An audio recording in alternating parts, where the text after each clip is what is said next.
வணக்கம் students, welcome back to accounts with Aish. UGC NET Paper 2 management இன்னைக்கு நம்ம unit 1ல இருக்கக்கூடிய இம்பார்ட்டன்டான PYQs நம்ம பார்க்க போறோம். ஸோ இன்னைக்கு செஷன்ல நம்ம வந்து யூனிட் 1 உடைய PYQs நம்ம பார்க்க போறோம். ஸோ அது மாதிரி நம்ம வந்து ரெகுலரா யூனிட் 2, யூனிட் 3 அந்த மாதிரி நம்ம பார்த்துட்டே வருவோம். யூடியூப் செஷன் ஃப்ரீ செஷன்ல நம்ம யூனிட் 1 ஓட PYQs நம்ம பார்க்க போறோம். ஸோ ஸ்டார்ட் பண்ணிடலாம். ஸோ ஃபர்ஸ்ட் PYQ பாருங்க. Robert L. Cart அப்படின்றவர் வந்து has identified 3 kinds of skills for administrators. Which among the following was not identified by? So இவர் ஐடென்டிஃபை பண்ண ஸ்கில்ஸ்ல எந்த ஸ்கில் வந்து which is not identified by Robert அப்படின்றத தான் கேட்குறாங்க. ஸோ அப்போ நம்ம என்ன பண்ணணும், நம்மளுக்கு வந்து ஃபர்ஸ்ட் நம்மளுக்கு தியரட்டிக்கல் அண்டர்ஸ்டாண்டிங் வந்து ரொம்பவே இம்பார்ட்டன்ட் இதுல. ஸோ அப்போ நம்மளுக்கு ராபர்ட் உடைய 3 ஸ்கில்ஸ் என்னன்றது தெரிஞ்சாதான் நம்மளால இதை எழுத முடியும். ஸோ இதுக்கான கரெக்டான ஆன்சர் என்ன அப்படின்னா ஆப்ஷன் சி. ஸோ ராபர்ட் உடைய ஸ்கில்ஸ் வந்து அவர் வந்து ஐடென்டிஃபை பண்ண ஸ்கில்ஸ்ல வந்து 3 ஸ்கில்ஸ் தான் ஐடென்டிஃபை பண்ணியிருக்காரு. ஸோ அந்த 3 ஸ்கில்ஸ் என்ன அப்படின்னா first one is technical skills, second one is human skills and third one is conceptual skills. So நம்மளுக்கு ஆல்ரெடி பார்த்துருப்போம், நம்மளுக்கு ஹையார்கி இருக்கு. ஸோ அந்த ஹையார்கியில டாப் லெவல்ல தான் வந்து நம்மளுக்கு என்ன ஆகுதுன்னா கான்செப்ஷுவல் ஸ்கில்ஸ் ரொம்பவே தேவைப்படுது. நெக்ஸ்ட் மிடில் லெவல்ல நம்மளுக்கு வந்து என்ன தேவைப்படுது, we want technical skills and then first லெவல்ல ஹியூமன் ஸ்கில்ஸ், அதாவது அன்றாட வேலை செய்யறதுக்கான தேவையான ஸ்கில்ஸ், ஆப்ரேஷன்ஸ்ல நம்மளுக்கு தேவைப்படுற ஹியூமன் ஸ்கில்ஸ். ஸோ இதுதான். ஸோ இப்போ டாப் லெவல்ல, மிடில் லெவல்ல அண்ட் லோவர் லெவல்ல என்னென்ன ஸ்கில்ஸ் அப்படின்றது நம்மளுக்கு டிஸ்பிளே. ஸோ என்ன ஸ்கில்ஸ் வந்து ஸ்பெசிஃபையா எப்படி வந்து நம்மளுக்கு பிரியுது அப்படின்றத நான் உங்களுக்கு சொல்லிட்டேன். So correct answer design skill வந்து நம்மளுக்கு கிடையாது ராபர்ட்டோட. Next whistle blowing is.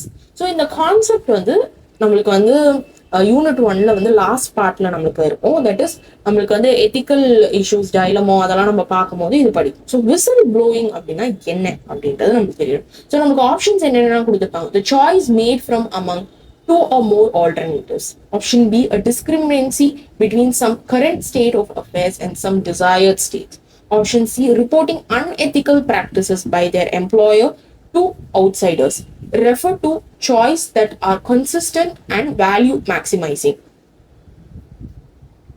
So இதுல வந்து கரெக்டான ஆன்சர் என்ன அப்படின்னா ஆப்ஷன் சி. ஸோ இப்போ வந்து ஒரு கம்பெனி எடுத்துக்கிட்டோம் அப்படின்னா அந்த கம்பெனில ஏதாவது அன்எத்திக்கல் ப்ராக்டிசஸ் நடக்குது அப்படின்னா ஸோ யாராவது ஒருத்தவங்க இனிஷியேட்டிவ் எடுத்து அதை வந்து எடுத்துட்டு போய் வந்து வந்து இது வந்து எத்திக்கலி திஸ் இஸ் ராங், இது வந்து நம்மளோட ரூல்ஸ் அண்ட் ரெகுலேஷன் படி இது மாதிரி பண்ணக்கூடாது. அது வந்து ஈவன் எம்ப்ளாயர் ஆகட்டும், எம்ப்ளாயர் வந்து proper rules and regulations follow பண்ணலை அப்படின்னா எம்ப்ளாயீஸ் வந்து விசில் ப்ளோ பண்ணணும். So employees can whistle blow to the outside. So இங்க நம்மளுக்கு கொடுத்துருக்காங்க பாருங்க, reporting unethical practices by the employer to out சைடர்ஸ்.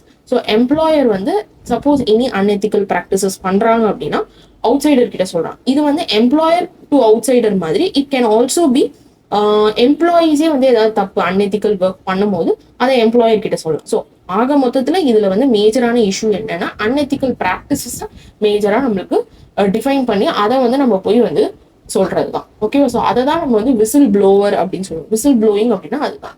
ஓகேவா? ஸோ இதுக்கான மற்ற ஆப்ஷன்ஸ்க்கான மீனிங் வந்து இங்க ஜஸ்ட் ஒரு கொடுத்துருக்கேன் ஜஸ்ட் மாதிரி. ஸோ நீங்க அதை செக் பண்ணிக்கலாம். எப்பவுமே நம்ம வந்து UGC NET எக்ஸாம் படிக்கும் போது we have to concentrate on other options also. So இப்போ 4 ஆப்ஷன் இருக்கு அப்படின்னா அந்த 4 ஆப்ஷனுக்கான மீனிங்கும் உங்களுக்கு தெரியணும். Next, what is one of the primary goal of including corporate governance in a company? So corporate கவர்னன்ஸ்னா என்ன? கார்பரேட் கவர்னன்ஸ் அப்படின்னா அந்த கம்பெனி வந்து லாங் டேர்ம் சஸ்டைனபிலிட்டி வந்து ஃபோக்கஸ் பண்றது தான் கார்பரேட் கவர்னன்ஸ் அப்படின்னு சொல்லுவோம். ஸோ லாங் டேர்மா அந்த கம்பெனி ஷுட் டூ வெல். ஓகேவா?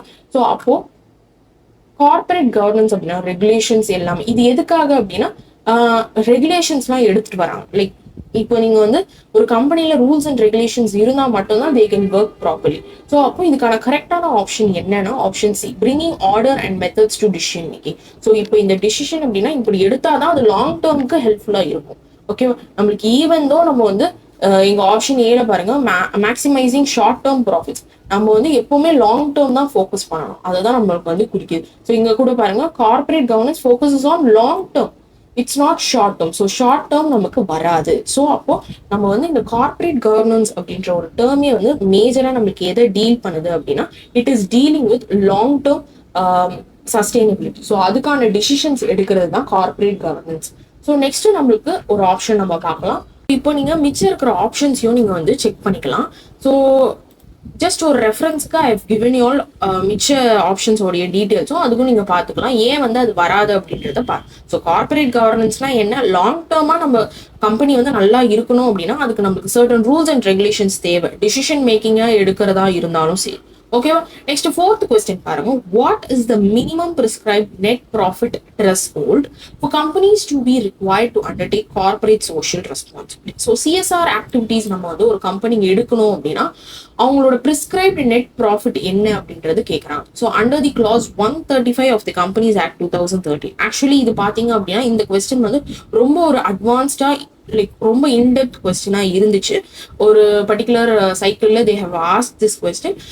ஸோ இந்த கொஸ்டினுக்கு நம்மளுக்கு என்ன ஆன்சர் அப்படின்னா option B. So option B தான் correct. 2% of the net profit தான் நம்மளுக்கு தேவைப்படுது. ஒரு கம்பெனியில ஒரு சிஎஸ்ஆர் ஆக்டிவிட்டி ஆரம்பிக்கணும் அப்படின்னா எவ்வளவு பர்சன்ட் தேவைப்படுது நெட் ப்ராஃபிட்ல அப்படின்னா it is 2% of the net profit are required அப்படின்றது உங்களுக்கு தெரியணும். ஓகேவா.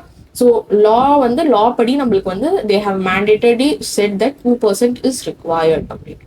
Next, which of the following are the modes of strategic decision making according to Mitzberg? Actually இது வந்து டிசிஷன் மேக்கிங் தான் நம்ம வந்து யூனிட் 1ல இருக்கு. பட் ஸ்ட்ராட்டஜிக் வந்து நம்ம வேற யூனிட்ல தான் படிப்போம். பட் டிசிஷன் மேக்கிங்னால நான் உங்களுக்கு இந்த யூனிட்லேயே காட்டியிருக்கேன்.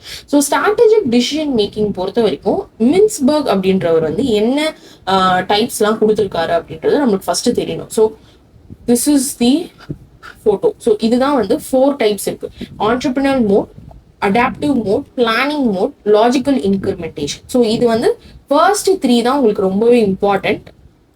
And இதுல என்ன கேட்டிருக்காங்கன்றத ஒரு தடவை பார்த்துக்கோங்க. தட் அக்கார்டிங் டு மிட்ஸ்பர்க் கொடுத்தக்கூடிய மாடல் நம்மளுக்கு கேட்டிருக்காங்க. ஸோ நம்மளுக்கு கரெக்டான ஆன்சர் என்ன அப்படின்னா ஆப்ஷன் சி, ஏபிசி. ஸோ இப்போ நீங்க கேட்கலாம், நீங்க வந்து 4 ஆப்ஷன் கொடுத்துருக்கீங்க, பட் ஆனா வந்து இந்த ஃபர்ஸ்ட் 3 மட்டும் தான் ஏன் எடுக்கிறோம் அப்படின்னா மிட்ஸ்பர்கோடைய இதுல வந்து இந்த ஃபர்ஸ்ட் 3 மட்டும் தான் மிட்ஸ்பர்க் வந்து கொடுத்துருக்கக்கூடிய modes of strategic decision making. Entrepreneurial mode, adaptive mode, planning mode.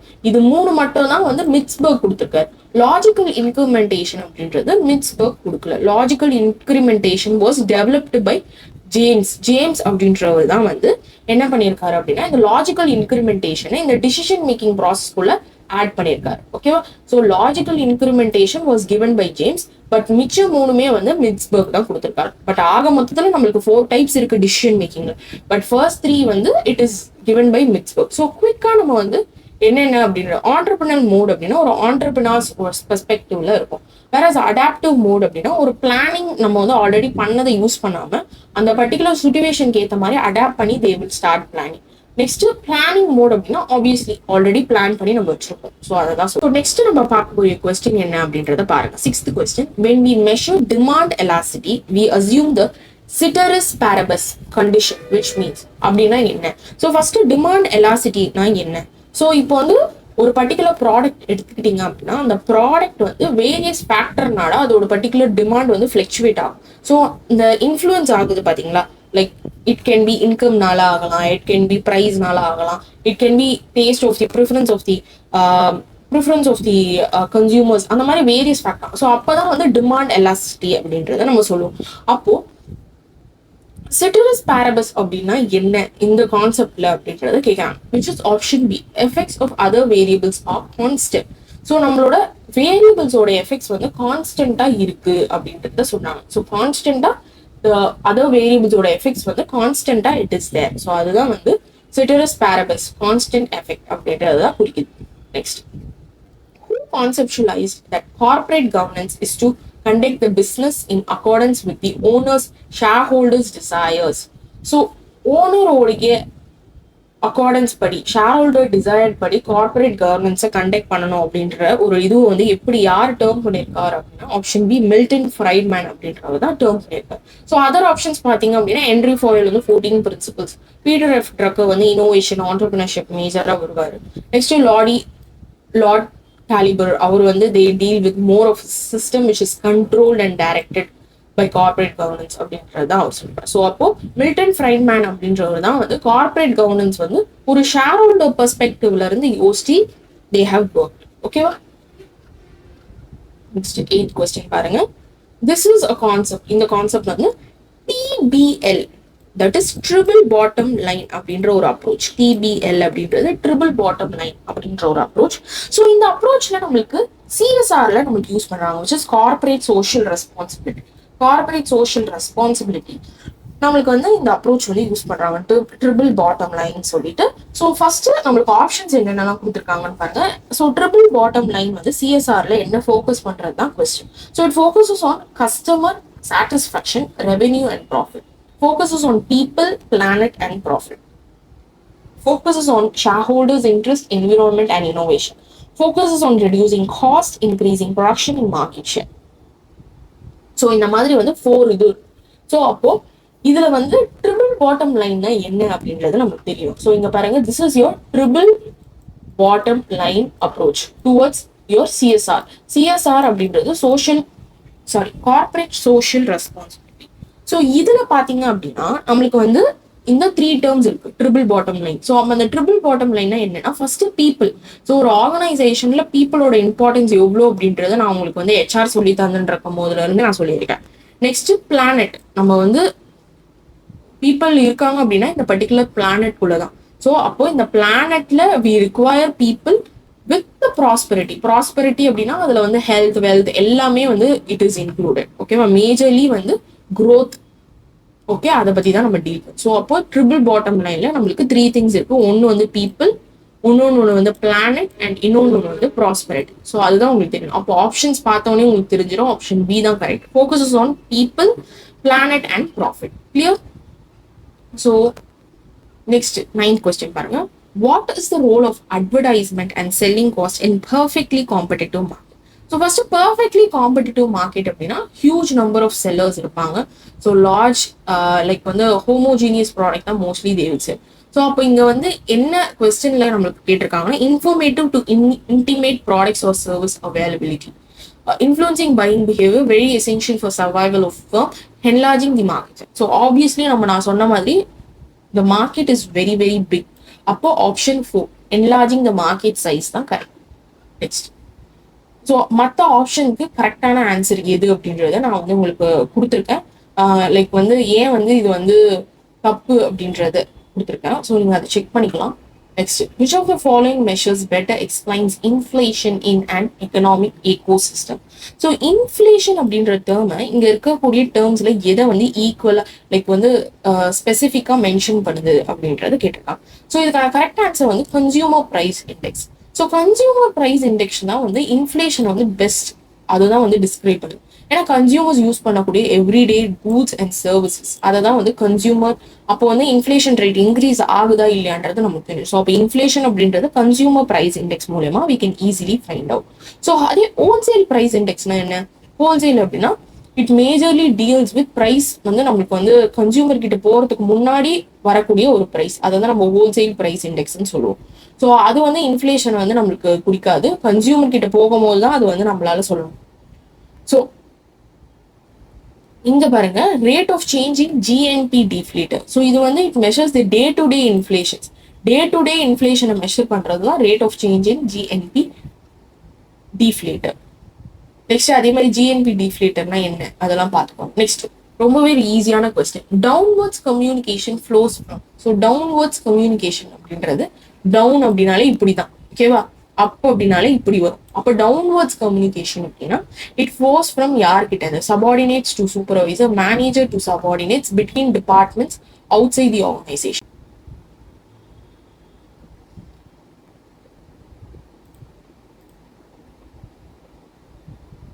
So அப்போ டவுன்வர்ட்ஸ் கம்யூனிகேஷன் அப்படின்னா என்ன? நம்மளுக்கு மேனேஜர் கிட்ட இருந்து சபார்டினேட் கிட்ட போகுது. அப்போ ஃப்ரம் மேனேஜர் டு சபார்டினேட், அப்போ நம்ம அதை என்னன்னு சொல்லுவோம்?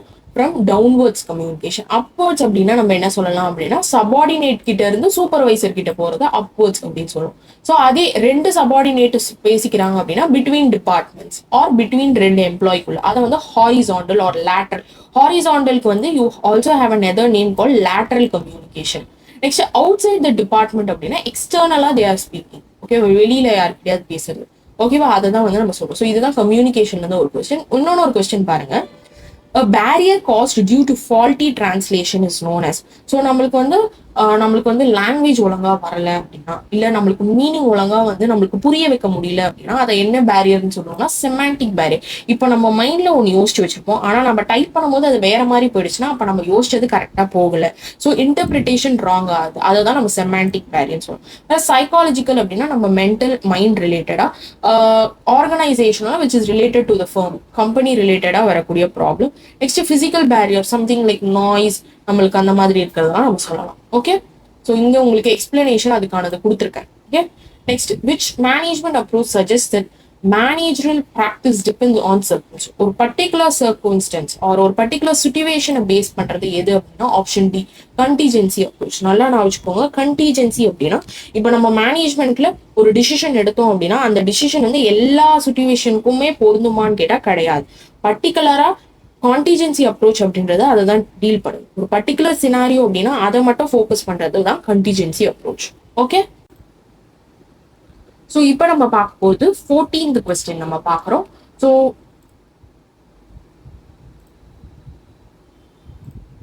இப்போ நம்ம பார்க்க போது 14th கொஸ்டின் ஒரு match the following question. So நம்மளுக்கு மேனேஜ்மெண்ட்ல மேட்ச் நிறையவே கேட்பாங்க, சீக்வன்ஸ் பேஸ்ட் நிறைய கேட்குற மாதிரி மேட்ச் கொஞ்சம் அது மாதிரி கேட்பாங்க. ஸோ என்னென்ன கொஸ்டின்ஸ் பாருங்க, decision theory approach, management science approach, operational approach and contingency. இப்போதான் நம்ம கண்டிஜென்சி பார்த்தோம். ஸோ அப்போ அதுக்கு ஆப்ஷன் என்னன்றதை நம்ம கரெக்டாக எழுதலாம். It depends on circumstances. Actually நான் இங்கே கொடுத்துருக்கிறது எப்படி கொடுத்துருக்கேன்னா மேட்ச் கொடுக்காம நான் பர்டிகுலரா அதனுடைய ஆன்சர்ஸே நான் இங்கே உங்களுக்கு கொடுத்துட்டேன். ஸோ அதனால உங்களுக்கு வந்து நீங்க வந்து இதை வந்து பார்க்கவே தேவையில்ல, நான் டைரக்டா அதோட answer. So option A decision theory approach வந்து focuses on making decision. So கரெக்டா அதுக்கான ஆன்சர்ஸ் நான் கரெக்டா கொடுக்குறேன். Management science approach, managing is seen as a mathematical process. அதுக்கப்புறம் ஆப்ரேஷனல் அப்ரோச்னா draws together concept from other fields. Whereas contingency அப்படின்னா it is dealing with the specific circumstance. ஓகேவா? So நான் அதுக்கான ஆன்சர்ஸ் டைரக்ட் ஆன்சர்ஸ் வந்து I have given you all. So நீங்க அப்படியே டைரக்டா பார்த்து you can study this. Clear? Next, correct sequence. So this is the last question. The correct sequence of rational decision making. Rational like எல்லாமே பார்த்து decisions எடுக்கிறாங்க, like for the benefit of all, எல்லாருக்குமே benefit ஆகுற மாதிரி decision எடுப்பாங்க. So அதுல what is actually the correct answer அப்படின்னா option 2. First நீங்க டிசிஷன் மேக்கிங் பண்ணோம்னா எல்லா இன்ஃபர்மேஷன்ஸையும் ஐடென்டிஃபை பண்ணி அதை ஜென்ரேட் பண்ணுவீங்க, செலக்ட் பண்ணுவீங்க அண்ட் ஃபைனலாக தான் இம்ப்ளிமெண்ட் பண்ணுவீங்க. ஸோ இதுதான் கரெக்டான இது. ஸோ இங்கே பாருங்க, identify the information and alternatives ஏதாவது இருக்கான்றதை செக் பண்ணுவீங்க, அதுலேருந்து செலக்ட் பண்ணுவீங்க, இவால்வேட் பண்ணி செலக்ட் பண்ணுவீங்க and finally you implement this it is. So இன்னைக்கு செஷனில் நம்ம வந்து வி சா மொத்தம் 15 கொஸ்டின்ஸ் ஃப்ரம் யூனிட் 1 நம்ம பார்த்தோம். உங்களுக்கு ஹெல்ப்ஃபுல்லாக இருந்திருக்கும்னு நினைக்கிறேன். So accounts with Aish YouTube சேனலில் உங்களுக்கு ரெகுலராக வந்து உங்களுக்கு வந்து UGC NET paper 2 management as well as paper 1 நம்ம ஸ்டார்ட் பண்ண போகிறோம் சீக்கிரமாக. ஸோ நீங்கள் ரெகுலராக ஃபாலோ பண்ணிட்டு இருங்க. So that it will be really helpful for your UGC NET preparation. And also make sure நீங்கள் சப்ஸ்கிரைப் பண்ணிக்கோங்க அண்ட் இந்த செஷன் பிடிச்சிருந்ததுனா லைக் பண்ணிக்கோங்க. நெக்ஸ்ட் செஷனில் உங்களை பார்க்குறேன். அது வரைக்கும் தேங்க்யூ ஃபார் வாட்சிங். Will see you in my next video. Thank you.